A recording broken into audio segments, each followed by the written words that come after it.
How to read DoorDash experience. Hi everybody, welcome back to our channel.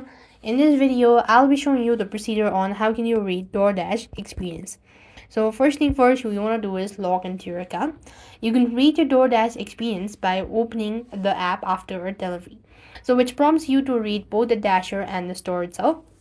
You can also read specific items by going to the store page and leaving a review with a thumbs up and thumbs down or star rating as detailed on the DoorDash website and in DoorDash help article to leave feedback after an order, and the app will prompt you to read the dashers and the stores as explained in the DoorDash help article. Now you just need to open the DoorDash app, and after the delivery is completed, you will be prompted to rate your experience with a dasher in the store. Just follow the on-screen prompts and leave a star rating. You could also provide item ratings and then leave a review store page as well.